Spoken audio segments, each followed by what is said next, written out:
Gabriel almond और Powell के अनुसार जो पॉलिटिकल सिस्टम की अप्रोच है, उसकी जो बेसिक यूनिट है वो रोल है। रोल का प्रयोग वो बेसिकली जो ऑफिस बियरर होते हैं, चाहे अफसर हों, चाहे नेता हों, चाहे जजेस हों, चाहे पार्टी के अधिकारी हों, पार्टी के एक्टर हों, उसकी जगह करते हैं। क्योंकि आलमंड और पॉवेल का ये मानना है कि अगर हम ऑफिस शब्द को यूज़ करें तो उससे हमें जो उस व्यक्ति उस पर बैठा है उसके लीगल मोर और लेस उसके लीगल, उसके इंस्टीट्यूशनल, उसके जो एक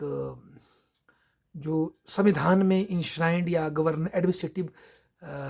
लॉ में जो इंश्राइंड रोल है उसको दिखाया जाता है। बल्कि इसमें मिस ये हो जाता है कि जो उस आदमी की अपनी सब्जेक्टिविटी है, जो उसका अपना सोशल बैकग्राउंड है, उसके जो सोशल लिंकेजेस है, उसकी जो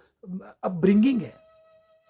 उसकी जो आइडियोलॉजिकल थिंकिंग है, वो किस तरह से उसके उस ऑफिस को प्रभावित करती है। वो बात सिंपली ऑफिस के पावर्स को स्टडी करके, ऑफिस की भूमिका को स्टडी करके आप नहीं बता सकते।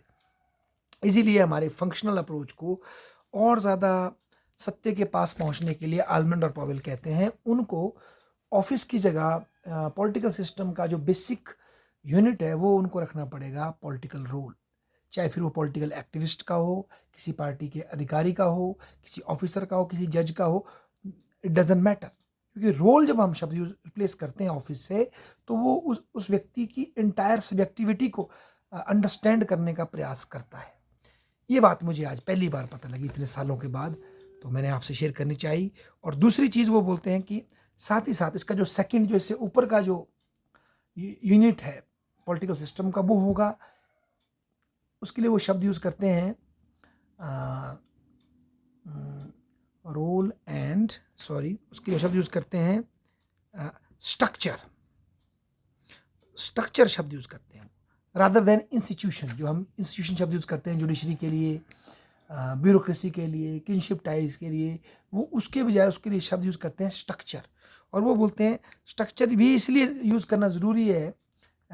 इन प्लेस ऑफ इंस्टीट्यूशन, क्योंकि इंस्टीट्यूशन की जब हम बात करेंगे तो हम फॉर एग्जांपल पार्लियामेंट के जो लीगल पावर्स हैं, जो उसको लेजिस्लेटिव पावर दी गई हैं संविधान में, उसी की बात करेंगे, उसके प्रॉपर यूज़ और मिसयूज़ की बात करेंगे, उसके कन्वेंशंस की बात करेंगे। परंतु जब हम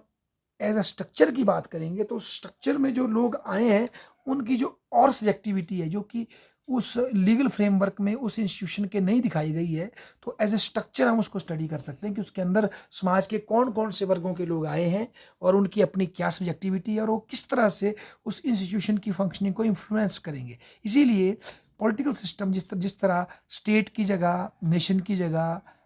जो है पॉलिटिकल सिस्टम शब्द को लाता है, उसी तरह जो उसके बेसिक यूनिट्स में वो ऑफिस बीरर की बजाय, पद के बजाय वो जो है शब्द यूज़ करता है रोल, भूमिका, जो कि मल्टी फंक्शनलिटी को दिखाता है वैसे बेसिकली, और सब्जेक्टिव एक्सपीरियंस को भी प्रदर्शित करने में हेल्प करेगा। और साथ ही साथ